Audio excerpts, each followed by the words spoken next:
Bollywood cafe आज explain कर रहा है एक पॉलिश मूवी। ये मूवी पॉलिश फिल्म फेस्टिवल की अवार्ड विनिंग मूवी है। इस मूवी में एक मदर और एक सन के रिलेशनशिप को बखूबी उजागर किया गया है। अपने मॉम की ऊटपटांग हरकतों की वजह से एक बच्चा किस तरह से उस माहौल में अपने आप को संभालने की कोशिश करता है, देखेंगे हम इस मूवी में। पोलैंड के एक गांव में एक मॉम और उसका बेटा पैट्रिक रहते हैं। इस गांव की पॉपुलेशन बहुत ही कम है, लेकिन ये एक टूरिस्ट स्पॉट है। पैट्रिक के फादर यहाँ से कहीं दूर जॉब करते हैं, इसलिए मॉम और सन को हमेशा यहाँ पे अकेला ही रहना पड़ता है। पैट्रिक शुरू से ही यहाँ पे रहा है, इसलिए वो हमेशा से अकेला महसूस करता है। पैट्रिक के लिए उसकी दुनिया सिर्फ और सिर्फ उसकी माँ ही है। वो अपनी मदर के साथ ही हमेशा खेलता है, वो अपनी मदर के साथ ही साइकिलिंग करता है, वो अपनी मदर के साथ ही हमेशा स्विमिंग करता है, लेक के पास जाता है, गेम खेलता है। उसका कोई और फ्रेंड है ही नहीं। उसकी सारी दुनिया उसकी मॉमी है। वो अपनी मॉम के साथ अपनी गांव के पास चलने वाली ट्रेन के साथ रेस भी लगाता है और ये उनका डेली का रूटीन है। पैट्रिक की दुनिया जैसे उसकी मॉम ही है। पैट्रिक की सारी दुनिया उसके मॉम के इर्द गिर्द ही घूमती है। पैट्रिक और उसकी मॉम का रिलेशन ठीक वैसा ही है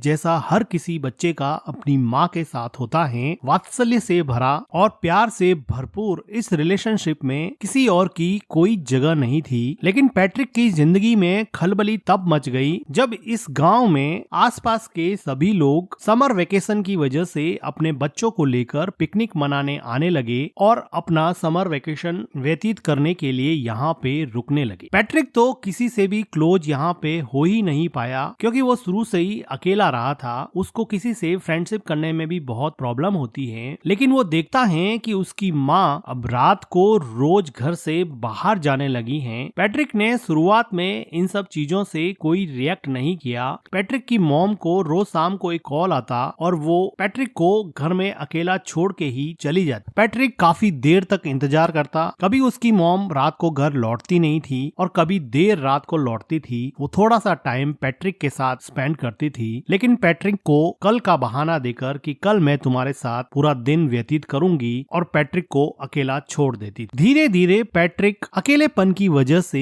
एंजाइटी और डिप्रेशन का शिकार होने लगा। वो अपने अकेलेपन से कोप अप नहीं कर पा रहा था, क्योंकि उसके कोई फ्रेंड भी नहीं थे। अगले दिन वो देखता है कि उसके पड़ोस में कोई नई लड़की आई है, जो शायद अपना समर वेकेशन यहाँ बिताने के लिए पास में रहने लगी है। पैट्रिक उस लड़की से दोस्ती करने की कोशिश करता है, लेकिन टिपिकल टीनेजर की तरह वो लड़की उसको कोई रेस्पॉन्स नहीं देती है। अगले दिन पैट्रिक की मॉम जब फिर से घर के बाहर जाने लगती हैं, तो पैट्रिक को बहुत बुरा लगता है और वो अपनी मॉम के ड्रेस पर जूस से भरा ग्लास गिरा देता है, जिसकी वजह से उसकी मॉम उस पर बहुत चिल्लाती है और उसको डांटने लगती है। वो उसके मन की हालत नहीं समझ पा रही थी कि वो अंदर से कितना अकेला फील कर रहा है, लेकिन जैसे उसको कोई फर्क ही नहीं पड़ता, वो अपनी ड्रेस चेंज करके फिर से शाम को अपने बॉयफ्रेंड से मिलने के लिए निकल जाती है। पैट्रिक अपनी मॉम का पीछा करता है। वो देखता है कि कहाँ जाती हैं। कुछ देर जाने पर उसको पता चलता है कि वो हमेशा अपने एक बॉयफ्रेंड से मिलती हैं। पैट्रिक को अपनी मॉम के पीछे जाते समय एक हिरन का बच्चा दिखता है, जो अकेला सड़क पर घूम रहा था।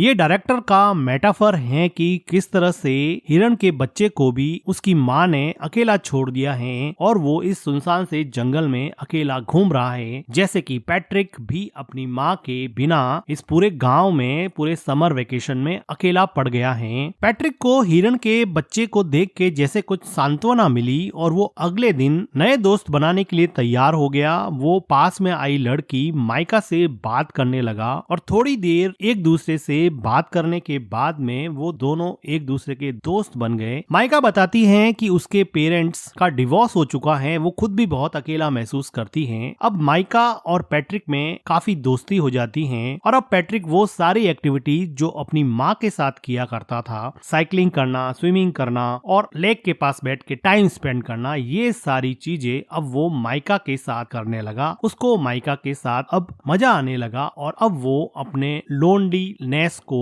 और एंजाइटी को थोड़ा कम कर सकता है और अपना पेन माइका के साथ शेयर कर सकता है। उसको अभी अपने मॉम की कमी कम खलने लगी थी। अगले दिन पैट्रिक के घर पे वो लेडी आती है जिसके हस्बैंड के साथ पैट्रिक की मॉम का अफेयर चल रहा होता है। वो पैट्रिक को तो कुछ कह नहीं पाती है और उसकी मॉम उसके घर पे नहीं होती है, हैं तो अकेली बैठ के वो बहुत रोती है। पैट्रिक एक वेल बिहेव बॉय की तरह उसको कुछ खाने को देता है। उसी शाम को पैट्रिक के डैड का कॉल आता है और पैट्रिक की मॉम उसके डैड से बात करते हैं। तो पैट्रिक की मॉम पैट्रिक को कहती है कि तुम अपने डैड को मेरे अफेयर के बारे में कुछ नहीं बताओगे, मैं तुम्हें वार्न करती हूँ। वो उससे कसम लेती है कि तुम अपने डैड को मेरे अफेयर के बारे में कुछ नहीं बताओगे। पैट्रिक कसम देता है कि मैं अपने डैड को आपके अफेयर के बारे में कुछ नहीं बताऊंगा। पैट्रिक को लगा कि ये बात मानने से उसकी मॉम उसके साथ ज्यादा टाइम स्पेंड करेगी, लेकिन उसकी मॉम को कोई फर्क नहीं पड़ने वाला था। पैट्रिक अब इतना परेशान हो चुका था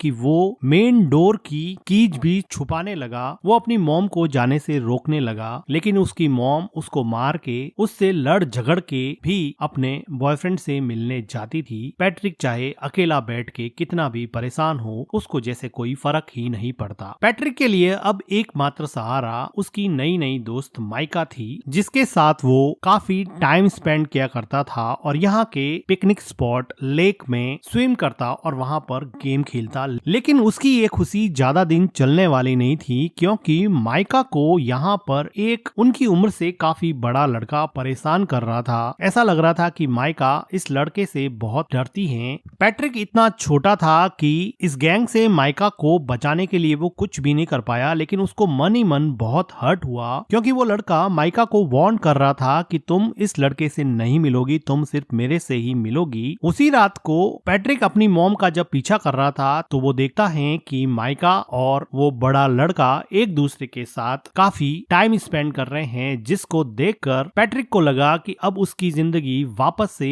अकेलेपन का शिकार होने वाली है। वो काफी मायूस हो जाता है। वो घर पर भी काफी टाइम तक अपनी मॉम का वेट करता। जब देर रात उसकी मॉम घर पे आती तो पैट्रिक उससे अपना टाइम मांगता, लेकिन वो थक हार के सो जाती और पैट्रिक उसकी मॉम के आने के बाद में भी अकेलेपन का ही शिकार रहता। अगले दिन सुबह पैट्रिक को माइका मिलती है और वो माइका को पूछता है कि क्या उस लड़के ने तुम्हारे साथ कोई जबरदस्ती की थी। तो माइका जैसे डर गई हो और वो डर के मारे वहाँ से भाग के घर में चली जाती है। पैट्रिक उसको जाके पूछता है कि हुआ क्या, मुझे ये तो बताओ। वो बिना कुछ बोले ही रोने लग जाती है। पैट्रिक को ऐसा लगता है कि उसके साथ जबरदस्ती की गई है। वो दौड़ के जाता है और उन लड़कों के ग्रुप में उस लड़के पे अटैक करता है, लेकिन एक छोटा बच्चा उससे कैसे लड़ेगा और वो बड़ा लड़का पैट्रिक को ओवर पावर कर देता है और पैट्रिक यहाँ पे कुछ नहीं कर पाता। थोड़ी देर बाद में माइका वापस पैट्रिक के पास आती है और उसको समझाने की कोशिश करती है कि हम दोनों अच्छे दोस्त बन सकते हैं, तुम इतना हर्ट क्यों हो गए हो। लेकिन पैट्रिक को डीप डाउन कहीं पे हर्ट हो गया था। वो वापस से माइका से बात ही नहीं करना चाहता था, क्योंकि वो ऑलरेडी अपनी मॉम से बहुत ज्यादा हर्ट था और जब माइका ने भी उसे हर्ट किया तो वो इमोशनली वायलेंट हो गया और वो अपने इमोशन को कंट्रोल नहीं कर पा रहा था। अपने गुस्से को, अपने फ्रस्ट्रेशन को माइका के ऊपर निकाल दिया और माइका को उल्टा सीधा बोला, जिसकी वजह से अब माइका को वापस हर्ट हुआ और अब माइका वहाँ से चली जाती है। पैट्रिक को बिल्कुल समझ में नहीं आ रहा था, क्योंकि वो छोटा सा बच्चा था, उसको समझ नहीं आ रहा था कि इन सब सिचुएशन से कैसे निकले। उसकी मॉम उसको बिल्कुल भी सपोर्ट नहीं करती थी, ना उसको गाइड करती थी। उसके आसपास कोई भी पेरेंटल गाइडेंस नहीं होने की वजह से वो अपनी ही दुनिया में जो उसको समझ में आता वो करता जाता और उसके अंदर अनस्पोकन इमोशंस का एक ऐसा गुब्बार बना जिसकी वजह से वो बुरी तरह से फ्रस्ट्रेट हो गया। उसी रात को पैट्रिक की माँ घर पे रोती हुई आती है। ऐसा लग रहा था कि उसके बॉयफ्रेंड के साथ उसका झगड़ा हुआ है या फिर ब्रेकअप हो गया है। पैट्रिक की मॉम काफी दिनों तक उदास रहती हैं, लेकिन पैट्रिक अपनी मॉम को अपने पास में देख के काफी खुश रहने लगा है। वो अपनी मॉम की काफी केयर करता है। एक रात अचानक उसके डैड वापस लौट आते हैं और दोनों के लिए बहुत सारे गिफ्ट लाते हैं। पैट्रिक को अब लगा कि अब उसका समर वेकेशन बहुत अच्छे से निकलेगा, क्योंकि उसके डैड ने उससे प्रॉमिस किया था कि मैं समर वेकेशन तुम्हारा साथ में बिताऊंगा। अभी एक अच्छी फैमिली की तरह खूब अच्छा टाइम स्पेंड करते हैं और पैट्रिक अपने मॉम और डैड को एक साथ देख के बहुत खुश होता है और उसका लोनलीनेस जैसे धीरे धीरे गायब होने लगा था। उसकी एंजाइटी कम होने लगी थी। तो एक रात पैट्रिक के डैड चेस खेलते हुए उससे पूछते हैं कि क्या तुम्हारी मॉम मेरे जाने के बाद में किसी से मिलती थी या रात को लेट आती थी। लेकिन पैट्रिक ने अपनी मॉम को प्रॉमिस किया था कि वो उसका राज किसी को नहीं बताएगा, इसलिए वो अपने डैड को अपनी मॉम के अफेयर के बारे में कुछ नहीं बताता है, लेकिन उसके डैड को इस बात पे डाउट हो जाता है क्योंकि पैट्रिक की मॉम का बिहेवियर काफी चेंज हो गया था। उसी टाइम पे पैट्रिक के घर पे माइका आती है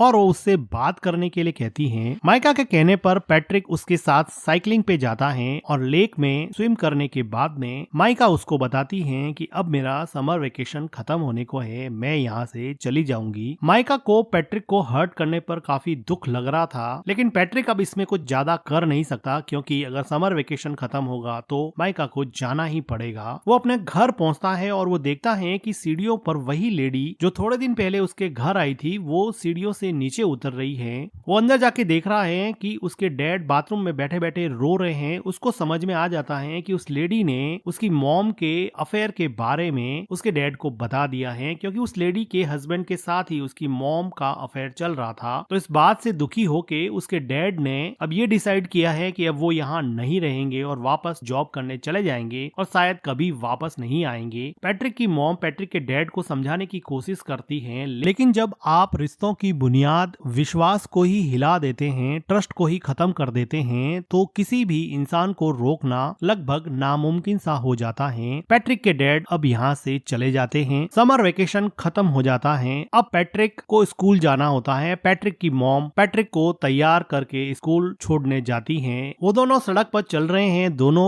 एक दूसरे से बात भी नहीं कर रहे हैं। पैट्रिक को अपनी मॉम पे बहुत गुस्सा है क्योंकि उसकी मॉम की वजह से उसके डैड उसको छोड़ के चले गए। उसके सेल्फिश बिहेवियर की वजह से वो किसी से घुल मिल नहीं पाया। वो मेंटली इतना ब्लॉक हो गया कि दूसरे बच्चों से बात भी नहीं कर पाता था और ना ही उसको अपनी मॉम का प्यार मिलता। अब वो रेलवे ट्रैक को क्रॉस करने वाले हैं। उसकी मॉम आगे जा रही है, बच्चा पीछे छूट जाता है, जो कि डायरेक्टर का मेटाफर है कि आप अपनी जिंदगी में आगे बढ़ रहे हो और बच्चों को आपने पीछे छोड़ दिया है। और इन दोनों के बीच में न जाने कौन सा इमोशनल आउटबर्स्ट रूपी ट्रेन आके आपके सपनों को, आपके अपनों को कब कुचल दे पता नहीं चलेगा। उसकी मॉम पीछे मुड़ के देखती है कि पैट्रिक पीछे रह गया है। वो ट्रेन को देख के डर जाती है, रोने लगती है कि उसके बच्चे का क्या होगा। अचानक से ये मोमेंट उसको रियलाइज कराता है कि उसकी जिंदगी में कौन इम्पोर्टेंट है, उसकी जिंदगी का अहम हिस्सा कौन है। वो आदमी जिसको वो रोज मिलने जाती है, या फिर वो हस्बैंड और उसका बेटा जो हमेशा उसके साथ थे, साथ खड़े थे। वो खूब रोती है। उसको रियलाइज होता है कि शायद उसकी जिंदगी का ट्रैक अब उसे चेंज करना पड़ेगा। और इसी के साथ ये मूवी एंड हो जाती है। मूवी का एक्सप्लेनेशन अगर आपको अच्छा लगा हो तो वीडियो को लाइक कीजिए, हमारे चैनल को सब्सक्राइब कीजिए and thank you for watching.